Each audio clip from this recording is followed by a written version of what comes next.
My concept today is to provide a blueprint for each person in this room.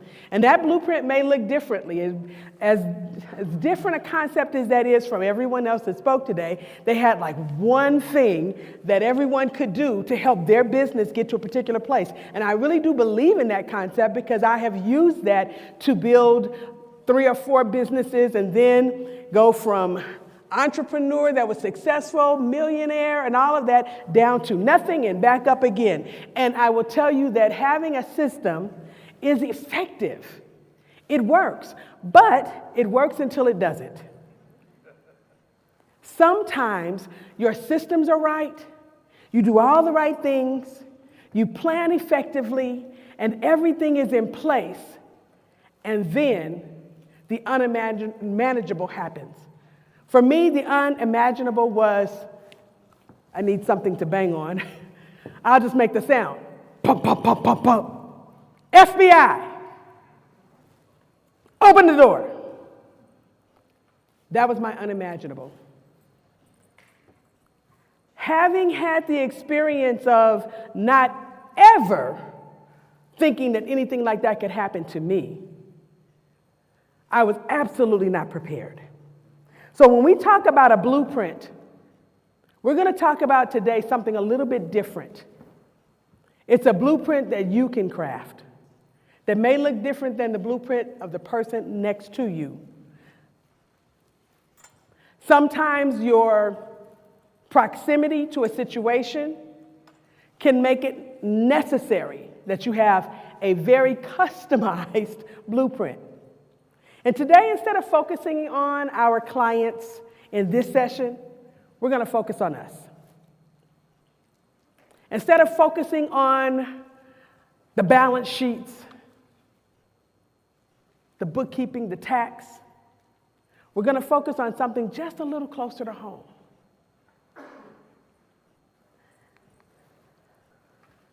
Our agenda, and I should say our mission, for the next 30 minutes is navigating business success, mapping your strategy, setting some guardrails, preparing for challenges, and then keeping ourselves in a position where we can move forward. Now, you'll notice that there is a book up there, and I want all of you to have it. It's free. Today, for those in the room, please grab that QR code and make sure you also jot down the coupon because you will need it. It's UBL free. And when you get in the system, you'll need it. It'll say promo code when you get ready, when they ask you to pay.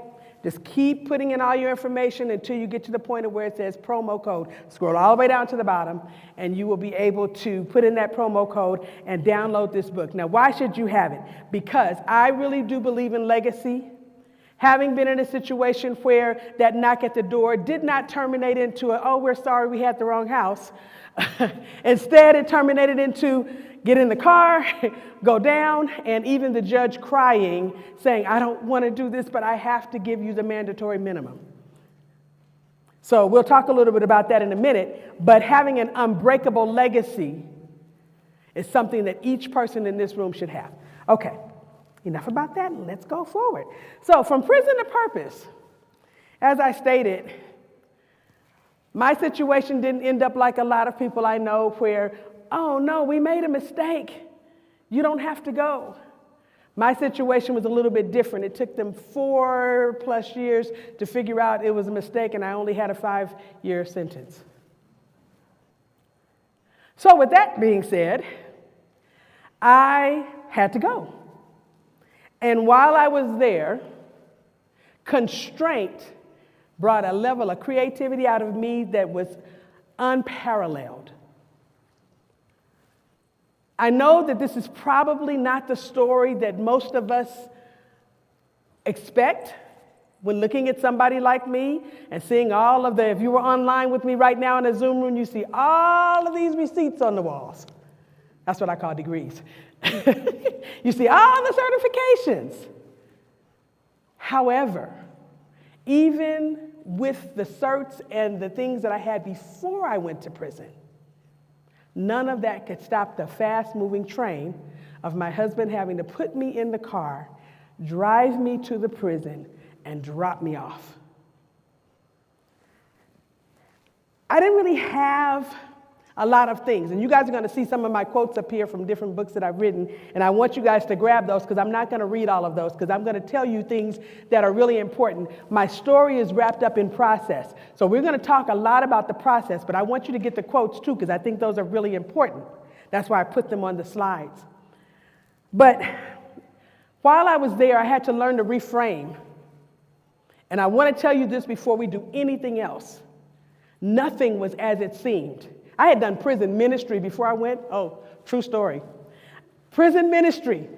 And then now I'm the person receiving prison ministry. I was like, this is insane. And the interesting thing about it is, at first, the few days before, we had several things that happened. I had a group of top attorneys who were the post-conviction option attorneys. Those are the attorneys that figure out a way to get you out of it if there is a way. If you're not supposed to go, they figure all that stuff out before you have to report, right? Well, top attorneys, one who sat on the sentencing commission, and they're like, yeah, we can make this all go away. But in our best estimation, you probably should just go, and we'll explain why. Because every customer that has been your customer, if they lied in any way on any application or anything that you ever turned in as a mortgage agent or any other service you provided for them, they will all be brought into questioning, and they will probably all go to prison. Now, my kids will probably have said at the time, let them all go. You shouldn't take the fall. But at the end of the day, I can't even tell you how many hundreds of people that included. And all I could think about was the one client I had that was almost 90 years old that had 3 houses, and I have no idea what she put on her application. And then I thought about the attorney who trusted me and bought his house, and he was from India, and we knew that they had been discriminated against, and we were able to get through that, and I'm like, oh gosh. Then I thought about the bank president, because I didn't have just any clients. My clients were buying $3 million homes. I didn't have just any consulting clients. My consulting clients, they owned construction companies that were doing multi-millions of dollars, hundreds of thousands of dollars a month. And all I could think about is, okay, Father, what would you want me to do? And I'm going to talk about my faith tradition in a little bit, but I want you to kind of get the context. And I looked at my husband. He looked back at me. And we made a decision. So, for 5 years, I had one mission. And in that mission, everything changed. The prison guards became my staff.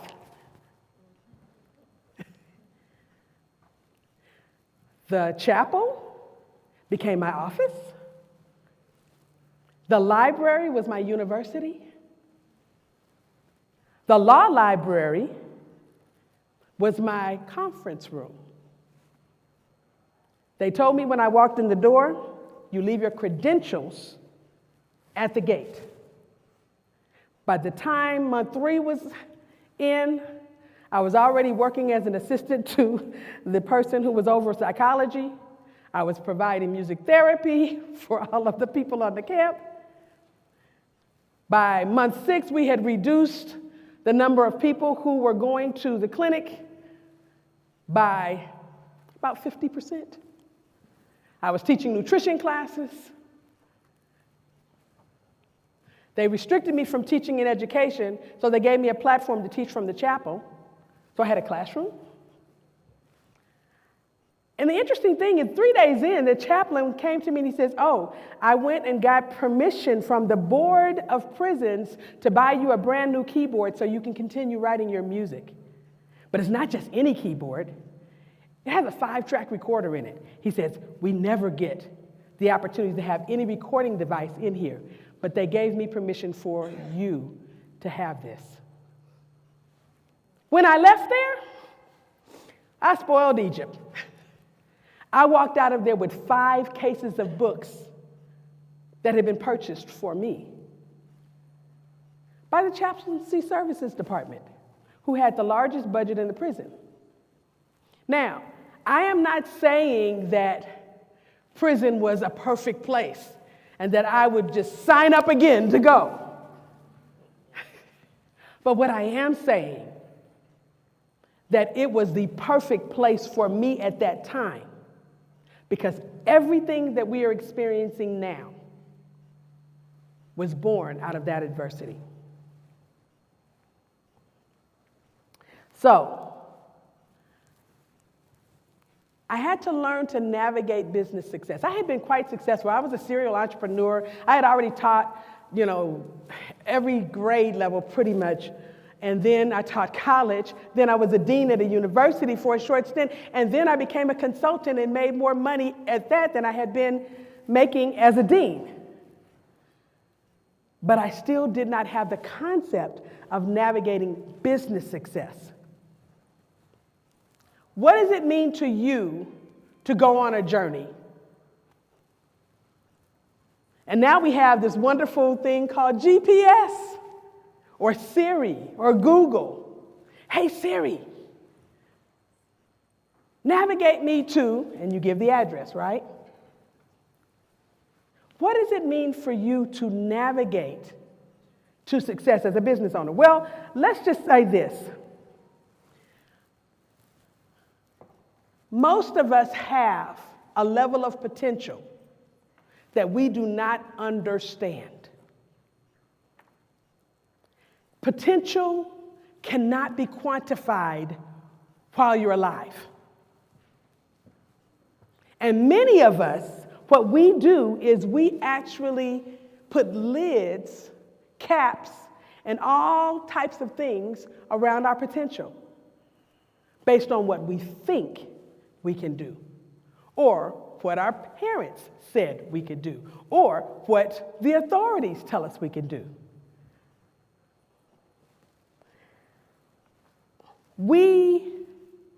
I don't think I would ever leave the house without my phone going on a trip and try to navigate that on my own. Who in here would navigate a journey across country without taking any type of map? Oh, good for you. Okay, I got a couple people. How many times have you driven across country before? Okay, all right. So who would do it without having any experience and no map? Just for the fun of it, huh? Okay, good for you. Okay, so let's talk about the fact that I got stuck in the middle of DFW one time and I was crying my eyes out because I couldn't figure out how to get back home. And that's just not the funnest thing in the world to me. So since that's not the funnest thing in the world to me, I came to understand that I'm probably the person that if I were on a hike, I would need a compass. And not only that, I see the compass as kind of my purpose positioning system in business because it keeps me going in the right direction. And the other thing that I would say is my compass helps me course the path. I'm that backwards business planning girl who says that I want to see the end result and I'm going to course my path back to day one. Anybody else in the room that like that concept? Because it limits the amount of times that I'm going to end up in the wrong place. So when we're looking at the concept of having a compass, I'm just going to share what mine is. My compass is my faith. It informs my values. It informs, and I was thinking about this. I put a couple of things down here, but it informs my habits. And so let me just tell you a little bit about habits. Habits are what I call your decision support making system. They help your brain to save effort. When you have good habits, you do not have to think about things over and over and over again.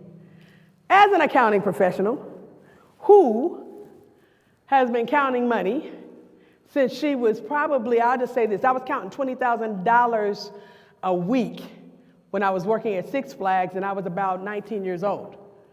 So counting money has been something that has been a part of my past, and in my thought process, somewhere I developed out habits to help me count it faster, count it better, not end up short.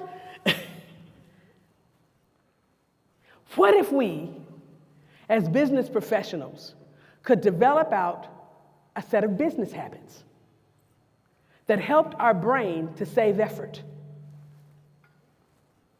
What if we could position ourselves in a place where everything that we do is done without us having to think so hard about it? What if our decisions became a part of what I call decision-making excellence? You know, mediocrity is really overrated. I just want to tell you that. I mean, I don't know about anybody else, but for me, I have come to understand that I would far rather be excellent than mediocre. Because when you're excellent, people choose you. Excellence is attractive. It causes clients to stay. It causes them to work, to do what it is that you've asked them to do, because they are seeing you model for them what they want to see in themselves.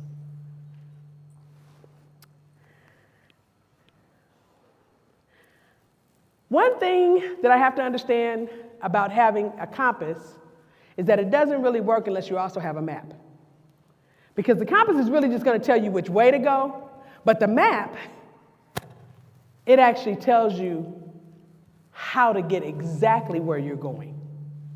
So you got to think about the concept, and I heard someone else say this earlier in one of the sessions. If you begin with the end in mind, which is my backwards business planning system, look at where you're trying to go, and then course the path back to your day one, then you are probably going to be likely to save time. And here's my thing about time. You can get your money back, but your time, you can never get back. And you never know how much of it you had until it's gone.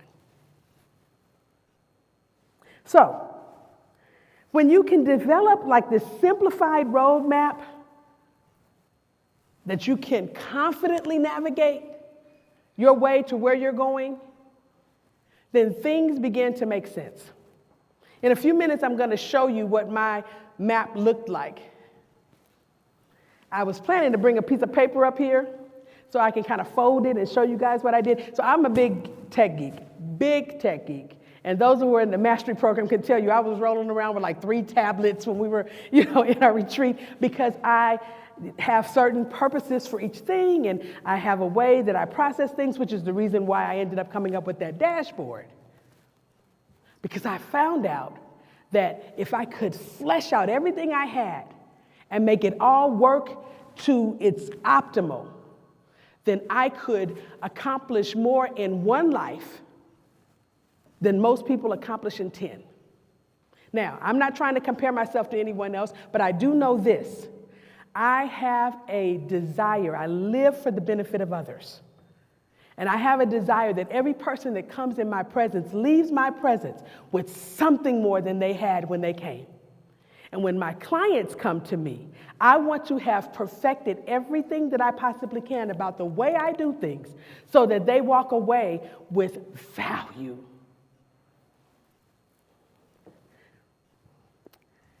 When you can have this map, it gives you the ability to engineer for exit and expansion, and not just plan for the now.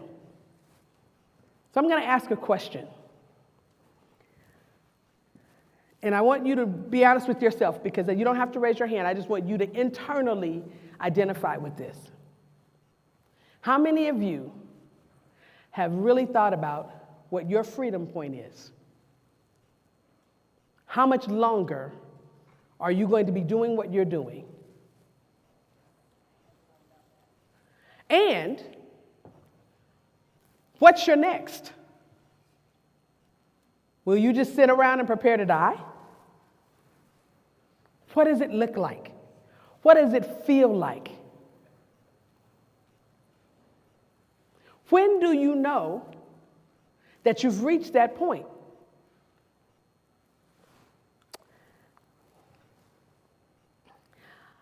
While I was on my little sabbatical, I had a lot of time.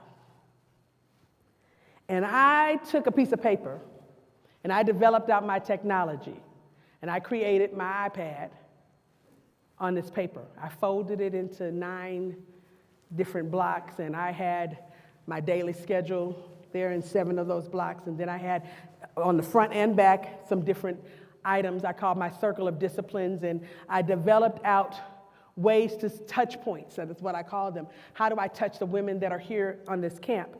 How do I establish things with them that are going to be lasting? And one of the things that happened is I actually started RED before I even left the prison.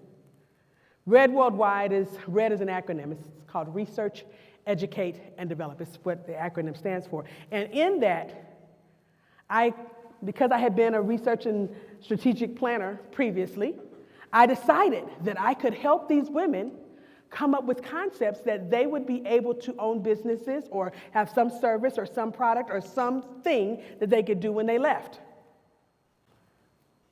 And I ended up with clients. And those clients walked away with businesses. From the halfway house, some of them had already launched before they actually got out.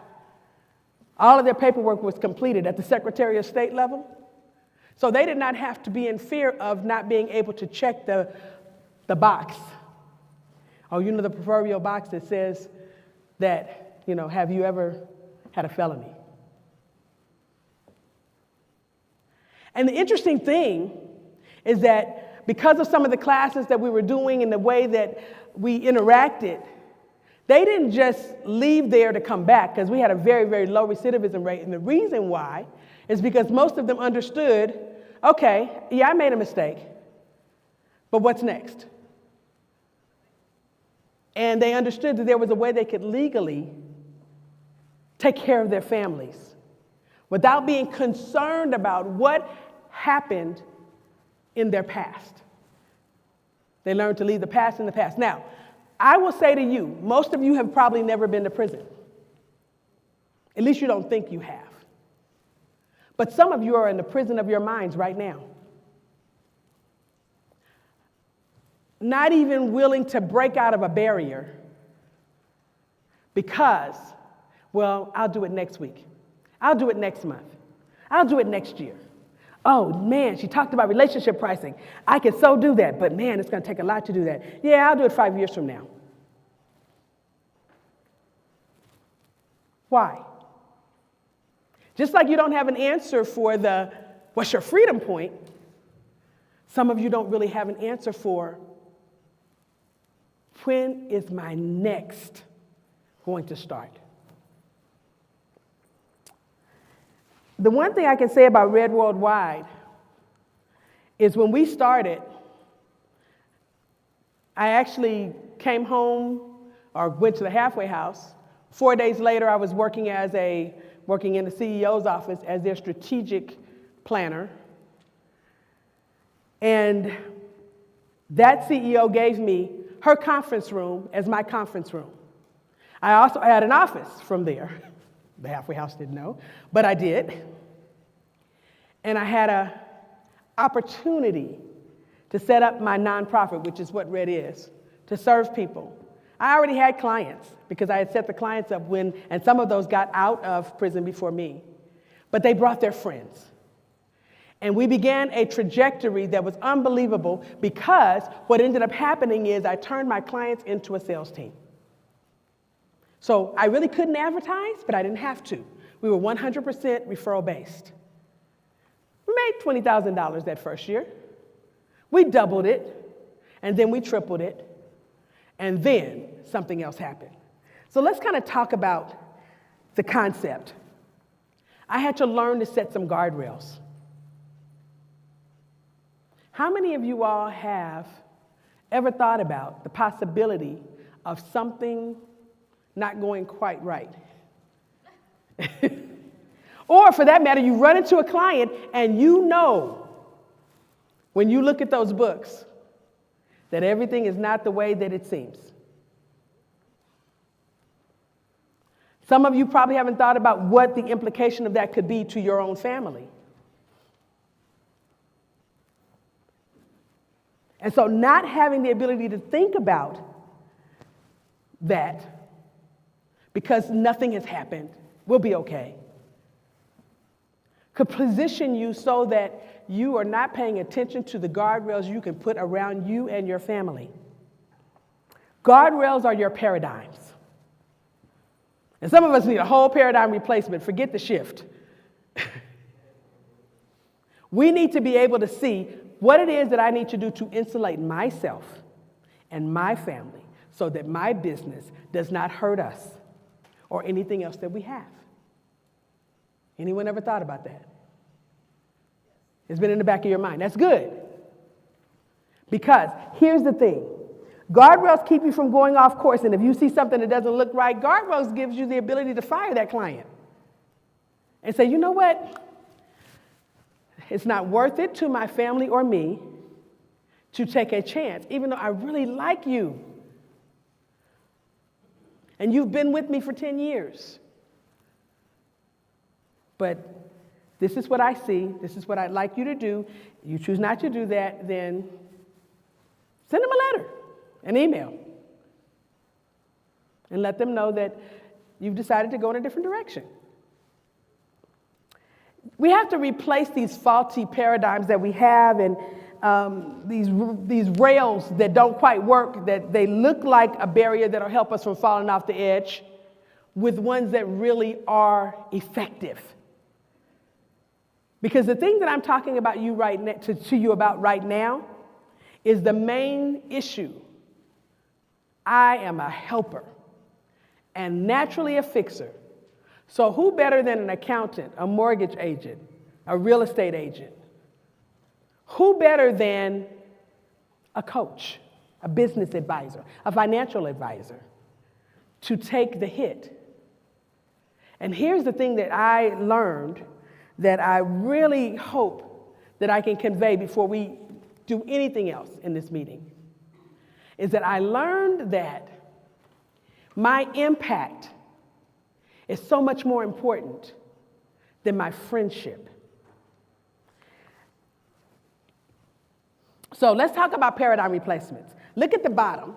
You'll see something that says clarity of purpose. That's kind of the foundation.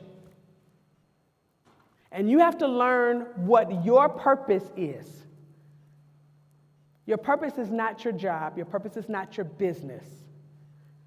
What is your purpose? Why are you in the life of your client? I heard some people talk today some amazing things about what they want to add. They want to add value. They want to take their clients to the next level. I've talked to a few people who have dreams and ideas about what they want to see their client be able to accomplish. I heard Roger even say, your success is my success, and our success is your success. That's purpose. And when you have that as a foundation, and then you have your compass, whatever your compass is, mine is faith, but whatever your compass is,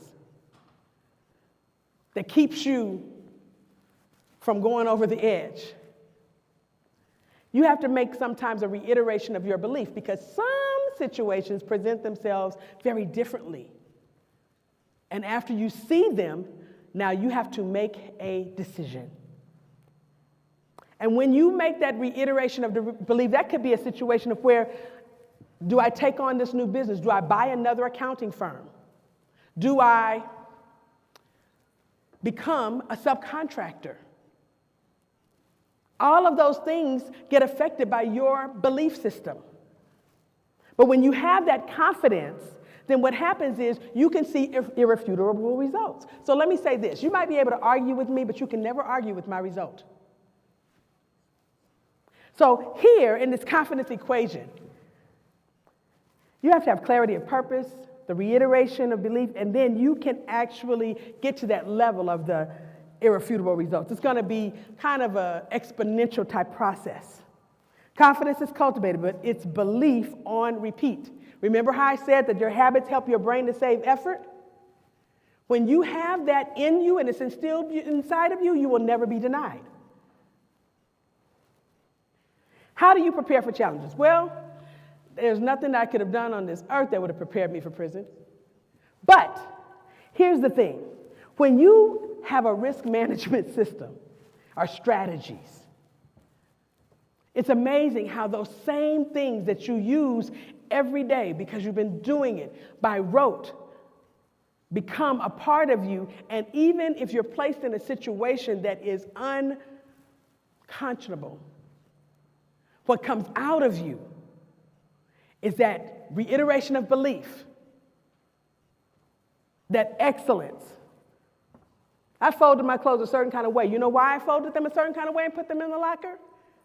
Even though that may not be my strong suit, it was something that I grew to do because it gave me a leg up when people were checking my locker. It put me in a position where I had favor. And you have to realize that obstacles, they just appear. They make appearances. But sometimes what we think is a barrier or an obstacle is really not that. It is a place of exercise so that we can continue to take ourselves into that next space. We talked about the decision-making excellence, but I really want you to take that into your mind because when you have decision-making excellence, you can make decisions faster. And the likelihood of those decisions being what they're supposed to be are exactly where they're supposed to be. So let's talk about my pathways. I was raised in Compton, and I was taught that you are a product of your environment. However, what I really learned, you're not a product of your past. You're a product of your paradigm. And when you can structure that paradigm for what you want in the future as opposed to what you're experiencing now, it creates for you the ability for you to have that belief so that if something comes in front of you that's hard or that's challenging or that seems like it might not create for you what you thought, it becomes more of a stepping stone than a barrier. So Red's highlights. Last year, our total sales revenue was $309,706. We were established in 2017. I talked about the $20,000 is what we made the first year. And somewhere in that short amount of years, we've made it to this amount, and we gave away $300,000 in scholarships. We had 11,400 global visitors to our website. And as far as our courses are concerned, because we do a lot of those for business owners, 366 course enrollments. Now, interestingly enough, because I'm almost at the end of my time, I need you to understand how we were able to accomplish it. We have what we call a coaching continuum. When we work with clients, this is the only way that I have been able to sustain and actually increase our success is by using the I do it, we do it, you do it model. I have opened up my own books and showed clients what it looks like. I have shown them the systems that I use and given them access to our softwares. I have taken them inside of QuickBooks and showed them what it's supposed to look like when they're keeping their books. I've shown them what receipts should be kept. Why? Because when I do it and we do it together, now I can trust that you can do it on your own. Does that make sense to anybody? But then again, this is about us. It's not about them. We have had to build systems for impact. And we have what's called the result factor, because remember I told you, results are irrefutable, and you cannot argue with them. Helping people to understand strategy systems and the ability to scale has been 100% the way that clients have decided to stay with us. Using our living business plan, they've been able to connect their software to a business planning system that is a roadmap for them. I have a compass, I have a roadmap, my clients have a compass and a roadmap. And in having that, we've been able to help them see what can happen over time and forecast. Precision Advisor Group is our company that supports RED with the accounting services. And our target audience is our clients in the other company. We use coaching, community, and courses to support them in every way that we can. So, legacy is not optional. You have to build a blueprint. Your blueprint may look different than everyone else's. It is really based on you first, and then your clients. Then you create access. Now, both of our companies, we've given people access to us through a tribe. But what is your way? And how can you have lasting impact? Legacy is not about what you leave behind. It's about what you flow forward to every person you come in contact with. And beyond everything, you have to keep moving forward. Even when obstacles appear, keep moving forward. Well, I'm Dr. Patience Jackson Rose, and I've been happy to have this time with you.